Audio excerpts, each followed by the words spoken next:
Hello and welcome to the podcast. I'm Karen Weaver. I often spend time thinking about the future of college athletics, not just for the big school names, but the nearly 1,100 other schools that also have rich athletic traditions. I keep wondering, how can we fix this mess we are in? My guest today wrote an op-ed for the New York Times about a month ago with a solution we might consider. President James T. Harris is leading the University of San Diego, one of America's most diverse private universities, through a $300 million transformation, re-envisioning higher education on his campus. Wow. He is a three-time president, an author, a faculty member in the Harvard University Management Leadership Program, and an all-around good guy. Jim, welcome to the podcast. Oh, Karen, thanks. It's great to see you again. Thanks for inviting me back. So let's talk about your powerful op-ed in the New York Times. It was about a month ago, I think it was published. The title of the article was Big Football is Ruining College Sports. Let's start with the premise of that title. What did you mean? Well, if I get a little wonky on the history of the NCAA, Okay. remind our listeners that football has always been a big issue for college athletics. It became popular in the end of the 19th century and the early 20th century. There actually was a point, Karen, where I think it was in 1904 or 1905, 18 young men died playing football. And the then president, Teddy Roosevelt, called and convened a group of presidents together and say, okay, what are we going to do? And one of the thoughts was they'd ban football. The other was that they create an association to protect the players. And that's how the NCAA was really born. And Right. then out of that came the inclusion of Olympic sports later and all the others. By the 1920s, you have 60 to 80,000 people attending football games on campuses. So it was unlike any other sport in American history and continues to be this day. The NCAA has always tried to bend the rules towards football and the importance it is on campuses. And some of the larger programs around the country, you know this better than anybody, they're the main provider of resources and revenue, right? It's football generates a lot of the income for athletic programs and supports other athletic programs, particularly on top 40 or 50 of the larger programs across the country. So the premise of my article is to say that over the last few years, we've seen, well, over the last decade or two, we've seen significant lawsuits, significant changes to higher education and to intercollegiate athletics, and that the NCAA has to bend towards those larger football programs in order to keep them underneath the umbrella of the NCAA, and that's unfair to other sports programs. And I think now even the leadership of the NCAA has changed, and there's even a greater voting block. So when decisions are being made at the NCAA, they better align with that big time football, or they're not going to pass.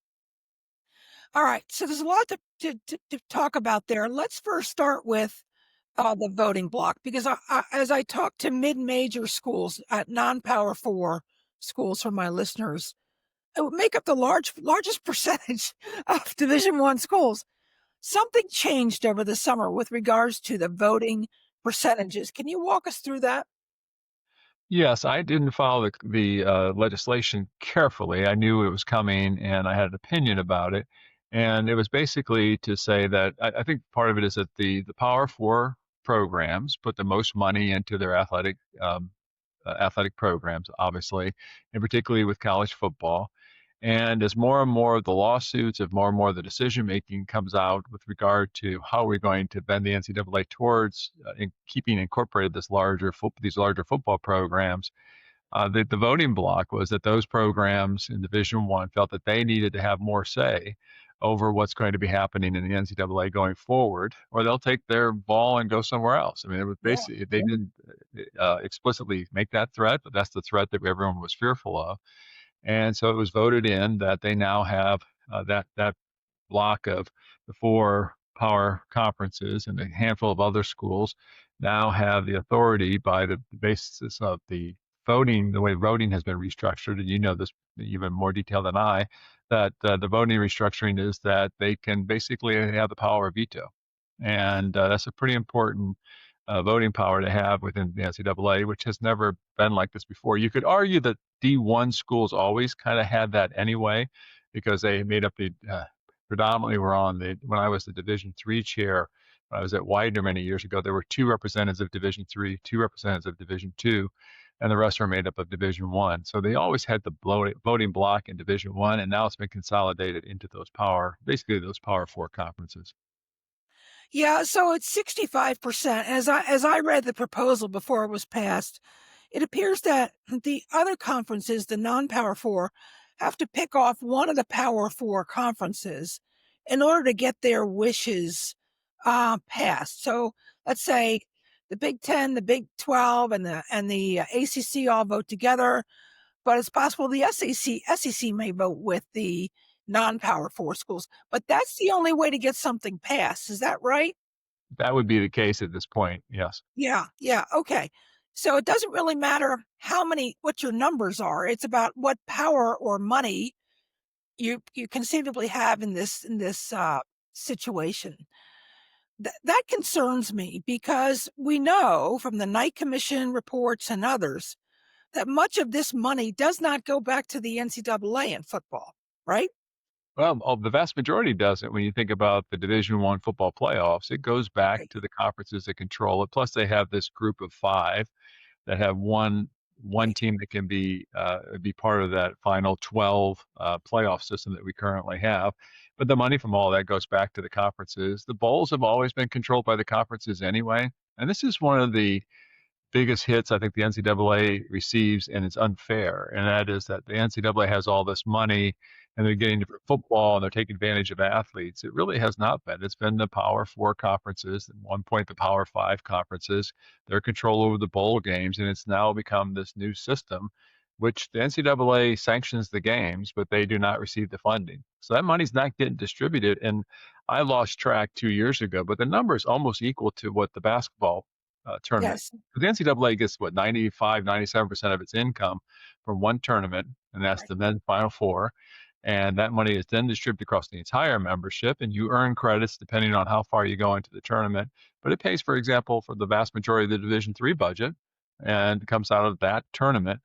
Whereas football does not come back and get distributed across it only goes to those schools that participate in football at that level and are in those playoff systems. So it's the money you follow the money in this case, and the money is to those football schools. And I get it; they're expensive, and I'm a big fan. I love football, and I love. One of my alma maters is one of those big four, Power Four conference schools. So I understand it, but it does skew what happens in the NCAA, and I think it leaves out the voices of maybe it's going to hurt Olympic sports, women's sports, and so forth. You're seeing some schools because of the way the NCAA is changing that they're dropping sports in order to be able to afford to be competitive in this new landscape.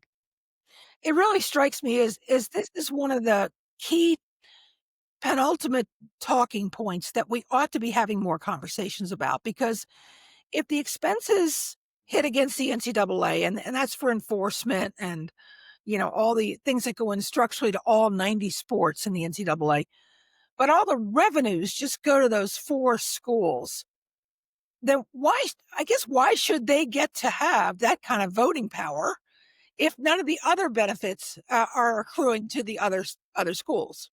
Well, I think there is, the four conferences do invest a lot of money in football. So let's just be fair. They put a lot of money into it, and they should reap probably a higher percentage of the benefit from that. And I understand why they do that. However, it does require us as an association to change rules across the board in order to fit football as it is constituted at those institutions within a system that it just doesn't quite fit. So you have to keep changing, and it's unrealistic to think that there's unlike the NCAA Final Four, which is this incredible tournament, and I think there have been five national champions, five or six, and even since the year 2000, that have come outside those Power Four conferences, mostly out of the Big East. It's Connecticut and Villanova. But if you think about even the WCC where we're at, Gonzaga played for the national championship. The Mountain West had San Diego State, our sister institution across the city here, was in the national championships just 2 years ago. So it could be won by somebody else, and it's pretty exciting, and that money gets distributed fairly. Whereas football is just such a I'm thinking that the $22.5 million cap on revenue sharing that is allowed by institutions. what we're seeing in those bigger football schools is it's anywhere from 12 to $17 million is going to go to football and football alone. What's going to be interesting in all of this, Karen, is that you could see perhaps the Big East, the Atlantic 10, WCC, and some other conferences that are only basketball. They might be able to outspend some of those Power Four Yeah. conferences in basketball because you have that same upper limit. But that does skew how much money is being spent and the impact, the influence on our institution like USD is that you have to keep raising more and more and more money to be competitive in these other fields. So I think it's an unfair advantage for those schools. Yeah, I share your concern. I have too have heard that they'll outspend the schools in the basketball centric conferences will outspend in order to remain competitive. But I got to tell you, I've talked to some folks in basketball centric conferences. They're really not sure they can do it because what they want is the entire conference to opt in or opt Right. out. And then even just to be competitive to get that one spot that gets the automatic bid to the NCAA tournament, you've got to be able to compete beyond the first round in order to get, so you need even more money to compete against, let's say you play against Louisville or Kentucky in the first round without getting trounced by 40 points in that game. So that's where I'm struggling is how does that make sense if we're just opting in and agreeing to revenue share, even if it's just in men's and women's basketball? How does that work competing nationally? Well, it's even more insidious than that. And Yeah. what is happening is that the Power Four conferences are not inclined to play other schools. So in the WCC, while we have some really powerhouse basketball programs in our conference that are perennial powers and are often made into like think of a St. Mary's or a Gonzaga who really have been at the top of our league for a number of years, and others are now starting to get to that point. Outside those two schools, it's very difficult outside your conference schedule to play schools that would be in the Power Four. They don't want to play you because it could lower their ranking.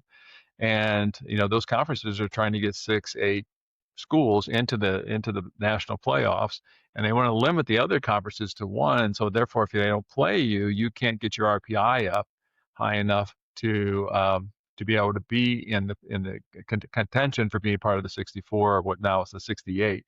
So that in and of itself is working against. So this new configuration of conferences that we have, these super conferences, they don't really need to go outside Right. those four conferences to play anybody else. There's not a real incentive for them. I know they want a couple easy victories, perhaps they'll do that, but it's for us to try to schedule some other schools that would put us at a higher ranking. And it does apply to some other sports as well, not quite as succinctly because you get the money out of the NCAA basketball tournament. Now, women's basketball is going to be an interesting piece as perhaps more now some of the revenues is going to be shared back to the institutions because of your success in women's basketball, but it's still disproportionately going to be for men's. Yeah, for sure.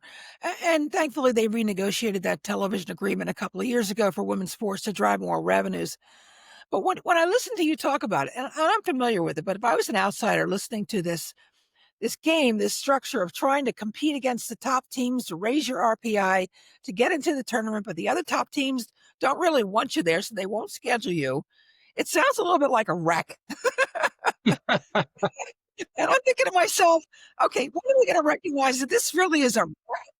It's all bent on winking and nod. Okay, we'll play you next year, but not for the next 3 years. And I mean, this doesn't make a lot of sense. You know what I mean? It's hard to see some of the more mid-level, mid-major Yeah, conferences be able to rise at all in this environment because they just don't have the capacity to raise those kinds of funds. Listen, I'm all for name, image, and likeness. Student athletes should have the same rights and access to their using their name, image, and likeness as any other student on our campus. And we don't have much in terms of actual sponsorship for the direct athlete. We have some, and it's kind of wonderful. We have probably the best tennis player in the country on our team right now, and he's getting some endorsements, and he should be able to do that. On the other hand, I have a member of my women's softball team, and she has her own personal shoe deal, so she gets free shoes, and I think that's wonderful. But yeah, when you look nationally, what's happening? It's really the revenue generation and sharing from the individual schools and the donations that are coming to those schools that will now go out to where mostly football right. at those bigger schools, and you start raising those caps And then now they've also raised, and I think you probably talked about this in previous podcasts, but this include instead of having a roster size with the scholarships, now you have unlimited. You could give scholarships. For example, if you wanted to have your rowing team have 60 women on it and you wanted to give 60 scholarships, you could do that. You're not seeing schools do that though. What they're doing is they're using their rosters to try to, in other sports, to increase that number and increasing the number of scholarships so that they can dominate in the sports that are going to bring them more revenue. Well, they have roster caps. So, for example, in my sport, field hockey, there's a roster cap of 27, but all 27 of those athletes can be on full rides. Right. And there used to be only 12 scholarships Right. amongst Exactly. 18 to 20 players. So even that shift in those Olympic sports, and you're absolutely right about this, can impact the competitiveness of certain teams. If you fully fund your field hockey or your soccer team or your lacrosse teams, and nobody else is doing that, you've already got an advantage. And we're not talking about revenue share or NIL. We're No. just talking about I have a full ride, and Mhm. that's significant for families, right? And what some schools are also doing is they might say, okay, we're going to give the coach the scholarship, and we know we can't raise money for, let's say, women's field hockey isn't as people aren't as generous to that sport as they are might be to football or some other sports. Then you could say, okay, the coach now has 20 scholarships, and you can choose to use that money either as revenue sharing or as scholarships. Okay. So you could then give a field hockey player, maybe your top 12 would all get scholarships, and then you could give 6 of them revenue sharing as well. But it doesn't have to come from out. It's if you fund. But I don't. We're not seeing that happen. I don't believe if you've looked at that data. But I don't think you're seeing schools investing in some of those other Olympic sports. I just don't see that happening at this moment because it's not Yeah. advantage financially. Yeah, I don't think many coaches are sharing that information for competitive reasons, recruiting reasons. So we don't really have a good insight into that. But you're right. There's going to be a lot of creativity, flexibility, and trying to be competitive. I think it's interesting to watch what the postseason brackets look like. And I'll pick my sport again, but here we are in field hockey. The Final Four is next weekend. 2 Ivy League schools are in the Final Four. That's Now go great. figure. Go figure. Exactly. That's great. Yeah, Yeah, we that's would really look at even the elite schools in soccer. So, for yeah, example, men's soccer, we're number 7. We played Oregon State, who's in our conference, who's number 10. So schools like us could produce a national championship yeah. possibly. I mean, I don't know if that'll happen or not, but we have the opportunity to win in that sport. Tennis, golf. We had a top 10 recruiting class for golf. So we can compete in those sports. But football kind of skews the entire equation across the All right. NCAA. Well, that sets me up for then your solution, your suggested solution from the op-ed. Walk us through why football should leave the NCAA. Yeah, and that's a pretty broad way that I framed it. Football, there are over what 300 plus football programs, Division 3, Division through Division 1. We actually play a Division 1 non-scholarship in the Pioneer League. So we have other schools like us, like Dayton plays in that league, Marist, Davidson, so East Coast, St. Thomas up in Minnesota. Yeah. And so it's a national conference, but we have the same rules as the Ivy, right? The Ivy League's the other conference that doesn't offer football scholarships. So very competitive. We do make it into the football championship series. The winner of our league has an automatic bid. Then you play against schools that might have 45 to 60 scholarships, and typically we don't make. We did upset somebody a couple of years ago, making it into the second round. But it's a wonderful level of football. Our campus enjoys it. Very competitive. When you look at the Power Four schools and how much money is being spent there and how that's skewing the entire NCAA, if you took just the Power Four, and I know you'd have to add a couple others, Notre Dame doesn't fit clearly in football in one of those Power Four, although they're mostly affiliated with the ACC. If you take those out and you let them have their own rules, they could have, you got this old legislation on betting and everything else. They could create their entire set of rules just for football and have its own governance structure. It's not unusual to have associations in higher education that have for different academic programs that aren't tied to each other. So it doesn't fall under the umbrella of the NCAA. And the NCAA could keep all these other football programs still. You could keep a Widener, you could keep Widener at Division III when I was there. You'd keep USD here at non-scholarship Division I, and we could still play in the NCAA. It's just not going to cause any of the financial difficulties. Then you could reset the governance structure so that it is more of a equal distribution of voting and decision making. That all those schools that go off with the football, they can negotiate their own contracts. They might have a different rules around agents and so forth. And you eliminate quite a bit of the problems for the NCAA. Mm. The NCAA, of course, doesn't want to lose those Power 4 football schools, not because of the money, because the fear is that what they'll do is they'll take the Power 4 football, then they'll take all the other sports out as well and do their own thing because they have control over the TV contracts. That would be a loss for everyone. It would be a loss for our Olympic sports. It would be a loss for the NCAA Final Four. Just wouldn't be the same tournament if you took out all the other schools.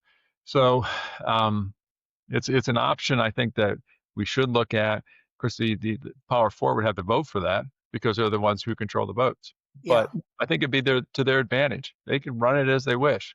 I mean, you might even get into that point. You might get into more of a collective bargaining unit in that scenario. And I'm against that in terms of having athletes as employees. Personally, I just think there's so many difficulties about the relationship between a coach and an athlete, and I think that really causes a series of problems.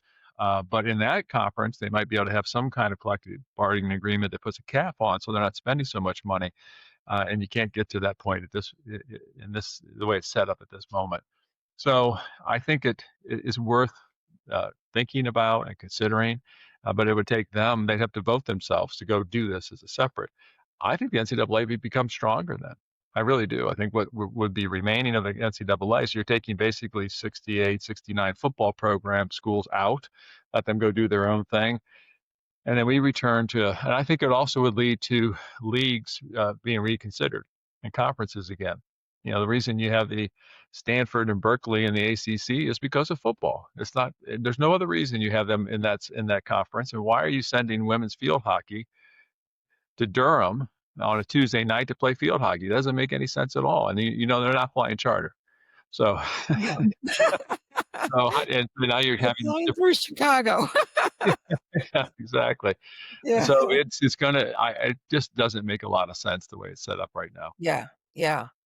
Um, so you said the NCAA doesn't want to lose those Power 4. If they lost those Power 4 football, that's one set of problems for branding, marketing, those kinds of things, separating out the money.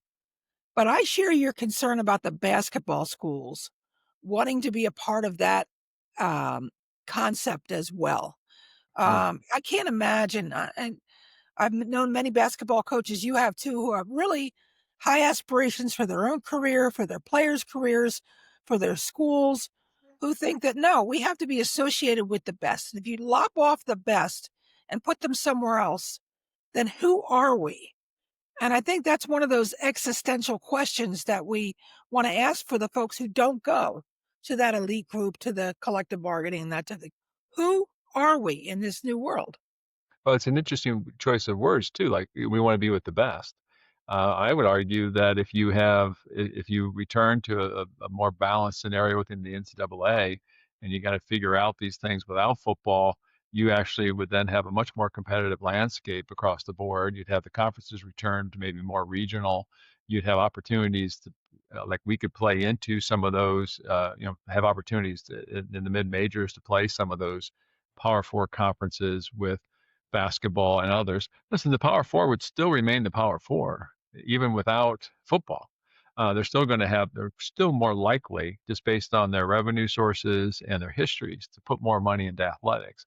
But that's the beauty of the NCAA, right? The fact that in women's field hockey, you have two Ivy League schools playing for the Final Eight or whatever it is at this point. That's pretty exciting, and they're playing the best, right? Those are the best field hockey players That's in the right. country playing for a national championship. So it shouldn't be based only on the financials, uh, of a conference. I wonder, again, I'm hearing all kinds of things about private equity, from it's the best thing in the world to it's the worst thing in the world, and what it will do to if schools decide to accept it.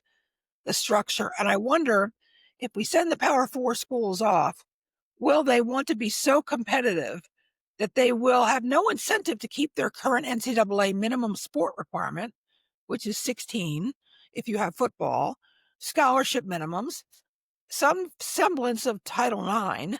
I Mhm. mean, are we just looking at an NFL light kind of scenario where all they care about is football? It could be. It could Yeah, be that that would be the case. I would think that with if you keep basketball and you keep some of these others, I don't think that would happen. I don't think I do see them becoming an NFL light type of organization in their structure. They actually would have more money though. I mean, they actually could create structures and bring more money to football that would still go back to the universities where they can make the decision. Like, are you going to have a single athletic director if you have a separate? You may or may not. I mean, now we're seeing schools go to general managers, right?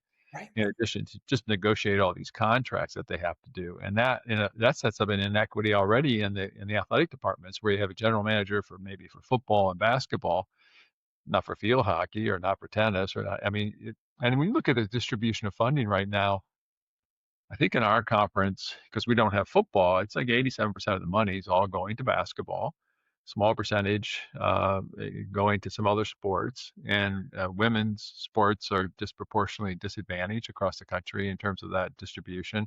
But football causes much of that. So yeah, it's possible they could just say, oh, we're not going to keep funding these other sports because we want to just put the money in football, and that's where the money is. It's possible. Yeah, I just don't.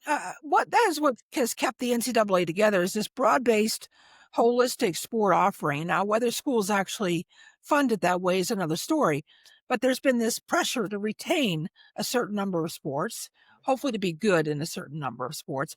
I think a lot about Gonzaga, St. Mary's, where they might fit in if, in fact, that group of schools goes off. Are they going to still pour money into revenue share and that type of thing, and then try to be the next elite level in the new grouping of Division One schools, Well, you think? you're already seeing it that with the new configuration of whatever is going to become the Pac-10 or 12 or whatever they're going to call themselves with some of the Mountain West schools, they've and then you have the two remaining Pac-12 schools, Oregon State, Washington State, which we admitted to the WCC, knowing that they were going to go back and do something eventually.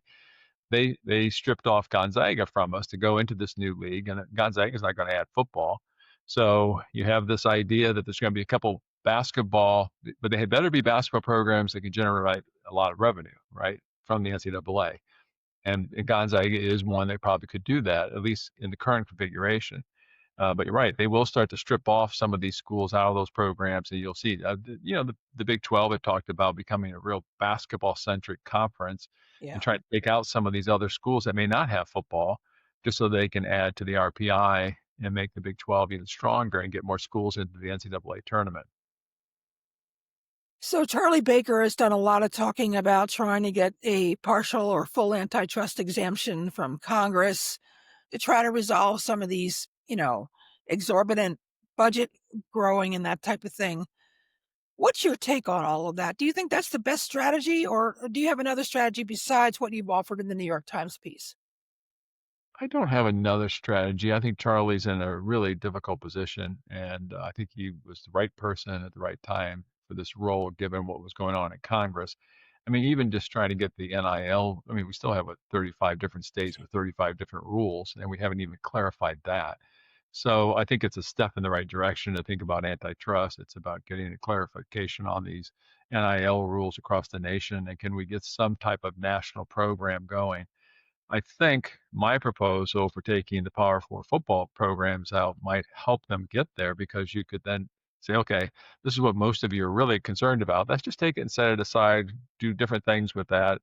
And you could even experiment for what might be the future of the NCAA.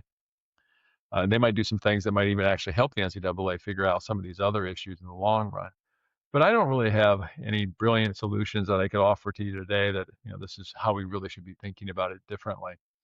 One option that we haven't really talked about is if you go to an all pay model, right? Right now we don't pay to belong to the NCAA for the most part, right? It's revenue generation, but that's going away because of all the lawsuits. And most of those lawsuits are caused because while the House settlement wasn't directly out of football, the payments are going to mostly the vast majority of that money is going to Division I football players. So when you start thinking about the NCAA becoming a membership organization that you pay to belong. It gives you get the insurance support you put together. I mean, the NCAA does a number of things really well that people just don't give them credit. They run championships as well as anybody in the world. The championships, the way they run them, it's at high quality. They really are concerned about health and well-being of student athletes. And I've watched the work that they've done at the national level to try to make sure our athletes are healthy and well cared for, and trying to be consistent about how. I think they do a great job in supporting academic, trying to put in place legislation that works for um, academics across the board and to help student athletes. I mean, at our institution, we're at 95% graduation rate among our athletes. I mean, it's a crazy high, above our overall student population. They're more diverse. They come from international populations. I mean, it adds so much to our campus. And the NCAA does a nice job, I think, of doing it, but they never get credit for it. So if you were to take football out and take out some of those issues, I think they can continue to focus on what they do well. Hopefully, you don't lose basketball and that revenue. But isn't it such a horrible thing to consider an NCAA that you have to pay into, and that you actually all come together and say this is in the best interest of our sports and the best interest of our institution? Yeah, And you got to argue that the football actually did help bring about some of the progress we've made in Title IX, right? right. Because you had to balance out those scholarships, and so there's nothing that could. I don't think there's anything that would prevent the NCAA say, hey, if you do have football, you still have to maintain this, even though it might be a separate association. Even though you have this program, you still have Yeah, to maintain the kind of reciprocal agreements with women's athletics and so forth. But look what's happening, though, Karen. There are schools that are dropping 5, 6 sports at a time, and women's sports are included there. So we're losing ground already because we can't afford to do what's happening in these Power Four conferences. right. That's right. We're really at a tenuous moment. So, as you know, I work with doctoral students who are or want to become college presidents at Penn. What advice might you have for them to understand this landscape right now? Make sure that you. I don't. I've worked in a number of different leadership development programs with AGB, and I've worked at Harvard and done those things. And there's no single piece of advice that works. The best one I've ever heard for advice for a president is to be the living embodiment of the institution you serve, Mm, and try to do the best to live out those values. And so if it's an institution that really does have a strong athletic tradition, you better buy into that and better be a part of it and better understand it. Um, I'd listen to your podcast if I was I'd read what you're writing about athletics so people understand. I also think you just have to have great team around you. You have to have an mm, athletic director who understands this, and athletic directors, just like coaches are changing because of the portal and everything else. The new generation of athletic directors are not afraid of what's going on. I think we happen to have a fantastic athletic director in Kimya Massey, and yeah, we see a lot of challenges, but he's excited by the opportunities that are out there, and he brings a mindset that I think helps our athletic programs grow. So make sure you have a great athletic director. Make sure you have strong board support and have a board that understands the importance of athletics. AGB recommends that you not have an athletics committee. And that's an interesting thing because if you have an athletics committee, what you do is you segregate athletics out and athletes out of student affairs, academic affairs, and some of the other operations of the institution, and they stand alone. And that could be good, but also could have people have a hyper focus on athletics, whereas athletes should be treated like the other students. No different than they say the veterans population or any other population you want to kind of segregate out and look at. They should be part of the overall university experience. What I love about our athletes is that they actually are still students. I mean, they live in the same right. dorms as everybody else. They go to the same cafeteria. They have mostly the same experience. They do have travel schedules and things and practices. Although our student athletes do better academically in season than they do out of season. They're Go more figure. disciplined. But I think we would be losing something in society and the preparation of leaders in the future if they didn't have the overall uh, campus experience. Yeah, people ask me all the time, "What did you gain from athletics?" And I'm like, "Just about everything I am." Uh-huh. leadership, confidence, teamwork, all those things, and we don't wanna lose that, certainly at coming out of high school, but even in college, we wanna be able to provide those opportunities because it complements the education, not just not just accelerates it, which I also. You look at our employers who hire our students. They want our student athletes. Yes, They they want do. that woman rower who gets up at 6 a.m. and goes out on the water and is disciplined and then comes back and she takes her classes and ends up still, we've had student athletes go on to be valedictorians here. And it's a tough curriculum at USD but they have that discipline, they have the focus, and they have the alignment with the university's values, and they're still students, Yeah, which is fantastic, which was probably your experience when you were a student. much so, very much so. Jim, I can't thank you enough for a very good conversation. I've been wanting to kind of brainstorm with somebody about where we could go from here because the status quo isn't working for most people, so we've It's gotta not. start thinking about this, you know? But one of the things I would just end with, if I could, Mhm, is for sure. those who listen to you and read your good work and talk about the future of leadership in higher education, is to encourage people to step into it. It's challenging. There's no doubt about it. With everything that's going on with the federal government, just even getting outside of athletics, it's unlike anything I've ever seen. But the value of American higher education, it's importance to our democracy. It's importance to, how we fulfill our goals as a nation. Higher education has lost the narrative about the public good, and we need more individuals who are willing to step into these roles and to assume the leadership. It's a privilege to be a president of a university, and it's an incredible experience. The positives outweigh any negatives, and all we ever hear in the media is about how negative. I was at a meeting in Orange County 2 weeks ago, and General Jim Mattis. He's been on the front line. He's Oh, yeah. four-star general, really quite an amazing guy. He has 3,000 books in his library, very well read. Like Marcus Aurelius is his idol, and he'll quote him. I mean, it's really amazing guy.